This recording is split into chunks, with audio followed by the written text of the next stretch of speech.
Once again, the New York Yankees had a very disappointing up and down roller coaster season. Much like we saw a year ago, the Yankees had another season with lots of win streaks, lots of downs, and a disappointing finish to the season. At least this year, they made it to the ALCS, but a 4-0 sweep to the Houston Astros is definitely not how we all wanted it to go. So today, I'm finally ready to talk about what the Yankees should do in the offseason. I've seen a couple things from posts from people talking about how the Yankees need to go out and sign a shortstop, and I'm going to tell you guys right now that as much as I would want that to happen, there is very little chance that it happens, and I'd almost guarantee that we don't go out and sign a shortstop. They've been waiting for our prospects, Anthony Volpe and Oswald Peraza, for so long now that they're finally been sniffing the big leagues, Peraza playing in the playoffs, and Volpe finally getting close, there is no way that now they go out and get a shortstop. If they were going to do it, they would have done it last year and signed Correa to a deal like the Twins had with the opt out, but they didn't. Instead, they had Isaiah Kiner-Falefa play, and he's kind of just serving as the shortstop until these young guys are ready. And there's no reason now to go out and get Trey Turner. What I do think and hope that they have to do is they first priority is to re-sign Aaron Judge. Can't let him go. Too big of a player. If they didn't have his production during that stretch of the season when they were really cold, that August stretch where they were terrible, if they didn't have him playing at an MVP level at that time, we would have just fallen off the season and probably would have barely made the playoffs, and we would have all been screaming even more than we are now. And another point is, IKF wasn't that bad. His defense was questionable at times, and a lot of people put a lot of criticism on him for it. But he's not a shortstop. He's a Gold Glove winner at third base, not at shortstop. They made him a shortstop. So the fact that he played close to league average defense is pretty impressive for a guy that's not a shortstop. His offensive production wasn't what we wanted, but it really wasn't that bad. So I feel like the blame that he gets is pretty unfair, and I think we should stop doing it to him. Blame that I do think we need to blame is on Josh Donaldson. Donaldson was very bad in the playoffs, as we all saw, and really his overall season stats weren't much better. He's a guy that was like that wild card that could he be good, could he not be good. For the amount of money you're paying him, we need more production than that, and I think it's time to move on from him. Personally, I'd rather see IKF at third and Volpe or Peraza at short than Donaldson at third and Volpe or Peraza at short. I'd much rather watch IKF play third than Donaldson play third. Josh Donaldson is going to make about $21 million next year. If you could find a way to trade him for anything else and get his salary off the books, it would be a great thing to do. You get rid of his salary, then maybe we could potentially bring in a real third baseman instead of Josh Donaldson. Having LeMahieu back for healthy for a season would make the big difference. You can play LeMahieu at third, or rotate IKF at third, Glaber at second, Peraza, Volpe at short. Whoever ends up winning that job there, I like that infield a lot better than just sticking with Josh Donaldson. I think his home run or nothing approach isn't good enough for a guy that clearly doesn't have the strength to hit balls out. We saw in that playoff series against the Guardians, that ball that he thought he hit out that hit the top of the wall. That's just a guy aging, and it sucks to see, but that's what happens when you're older, which he is.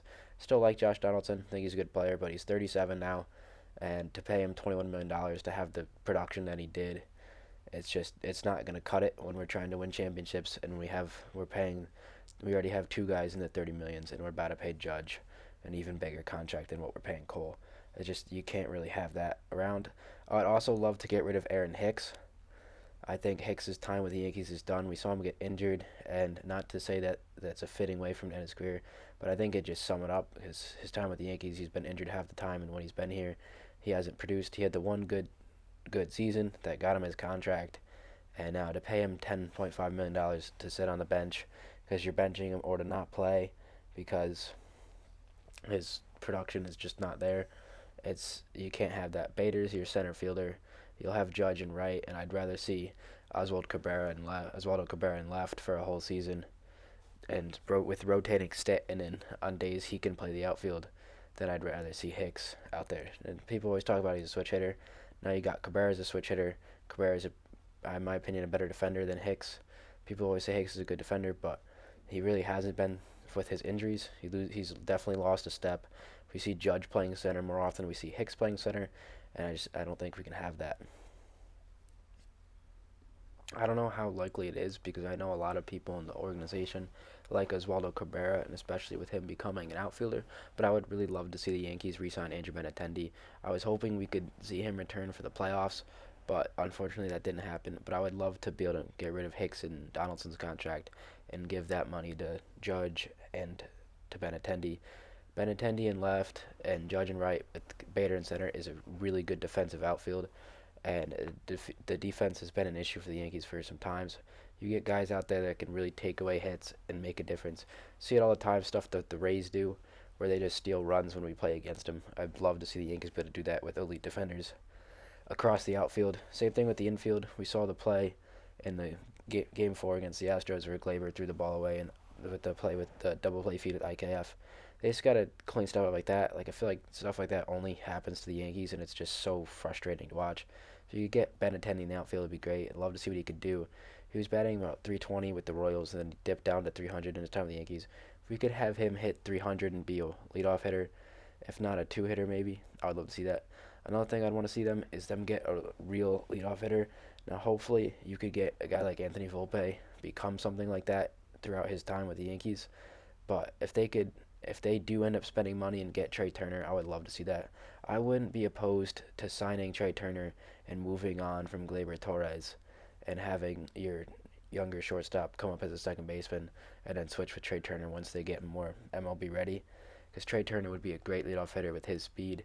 It'd be just a I would love to see Trey Turner, Andrew Benintendi, Aaron Judge, 1, 2, 3 in the lineup, followed by Rizzo and Stanton. I think that'd be the best possible lineup the Yankees could assemble, but I don't think that's going to happen. I think it's more likely that we just get Benintendi, have Benintendi batting leadoff, Judge 2, Rizzo 3, Stanton 4, as that's probably the lineup that they're going to roll going into the season. Something like that would be much better. The fact that we started off this season batting Josh Donaldson at leadoff just was a warning to everybody that we're not going to do anything this year. For a while, they tricked us into thinking they were going to do something with the great start that they had, but things fixed themselves, became more normal by the end of the year. They looked like they weren't even a playoff team. They looked like the roster they had assembled, but they were able to win a playoff series, so that turned out well, at least, before getting absolutely swept by the Astros. Another thing is that we won 2 games against the Astros this year. We got swept by them in Houston, and we took 2 of 4 from them in New York. But those 2 games we won in New York, we both off walk-offs, kind of lucky wins, come from behind wins, not games where you dominate, and then we got no hit in between there. So you just see stuff like that, and like we're not on the same level as the Astros. So they either front office has decisions to make. They got to shake some things up. I'm gonna be real mad if we go into another season where we don't make any difference making moves.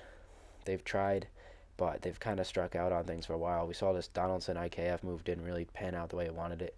A lot of times they blame things on injuries, which is fair because you did go to the playoffs without LeMahieu and without Benintendi, who were some big players for you.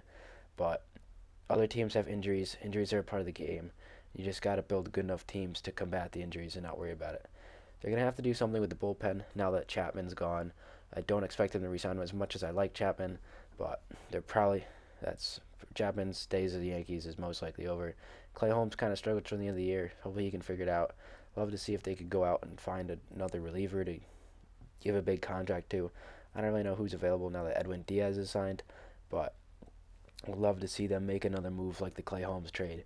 Just one of those small trades that end up panning out in a little bit of time. You saw the Rays the other day made 3 really small trades for minor league. Just moving minor leaguers from minor leaguers, and those are the type of trades that the Yankees never make, but they always seem to pan out for the Rays. We're gonna see these guys in a couple of years absolutely tear the cover off the ball. The way Randy Rosarina is doing it right now, stuff like that. You have at the time of the trade, you have no idea what's going on here, but then you look 2 years down the road and they're winning awards for the Tampa Bay Rays. So stuff like that the Yankees never seem to do that I really hope they can do. I don't know how to do it. I don't know how the Rays do it. It's just they're a better front office than we are. But stuff like that you'd love to see just to get more out of the team. I feel like the Rays always do it and the Yankees never do. So it's kind of frustrating, but it's the Rays. That's what you got to do when you're working with $40 million as a payroll. So my plan for the 2023 Yankees is going to be to pretty much run back the same lineup, but getting rid of resign your guys, Benintendi and Judge, of course, but getting rid of Hicks and getting rid of Donaldson, creating roster spots for the young guys. My opening day lineup would probably be LeMahieu at third, Probably Peraza at short instead of Volpe because I think Peraza is a little further ready. We saw Peraza play in the playoffs. Glaber at second, Rizzo at first. Rizzo resigning was great. Trevino catching, Judge and right, Bader in center, and Benintendi in left. And I think that's a pretty good lineup. But what my key things for this team is, but if we're not a step ahead of Houston and the rest of the American League by the trade deadline, that's when I think we got to make a move.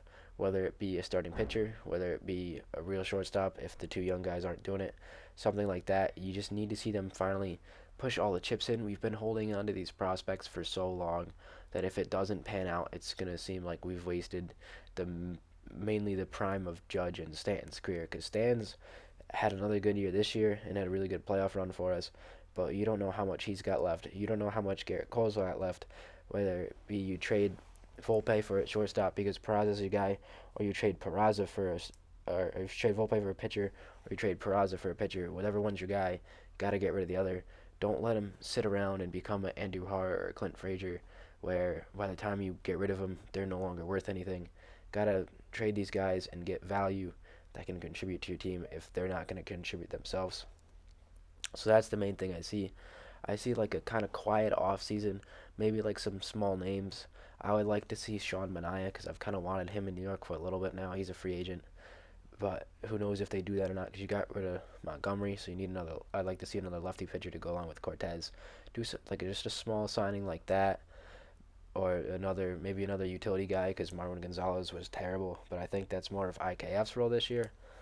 But just something small for the offseason to go along with the re-signings, of course, because that's your big moves. It's re-signings. The only way I see us getting Trey Turner is if we don't get Judge, or maybe we could steal Dansby Swanson to go along with Judge because Dansby won't be as much money. But I just don't see it happening with the young guys at short. So I think the big moves for the Yankees are going to come halfway through the season at the deadline. I don't know who it's going to be at the deadline. I don't know who's going to be available, but I see that's as a much more realistic situation for us is to trade these young guys if it doesn't pan out. But I think you got to give them at least half the year to do it. Half the year of Peraza versus Volpe to see who's going to be the shortstop. Then whoever's not the shortstop, you trade away. This will give Volpe or Peraza the confidence if their competition is traded. It's like, all right, you're going to be our guy. You're going to bat 9 for this playoff run we're about to go on, and we traded away your competition to go bring in another top-tier starter to go on with Cortez, Cole, and Severino. Those are your top 3. You don't really have much for 4 or 5, in my opinion, but those are the moves I would make, or maybe you add another reliever because bullpen was kind of sketchy towards the end of the season. But stuff like that, I think they've got a good enough roster if they re-sign Judge and Benintendi, especially after re-signing Rizzo, that they can still compete. And I think it's just you're gonna need to make a big move. They gotta be the team that makes the big move at the deadline. I don't know who it's gonna be, but whether it's just whoever's available, you gotta go get it. Gotta go get it. Gotta make the move. Can't let it be Houston that makes the bigger move than you. The Yankees do it. I think they put themselves in a chance to win in 2023.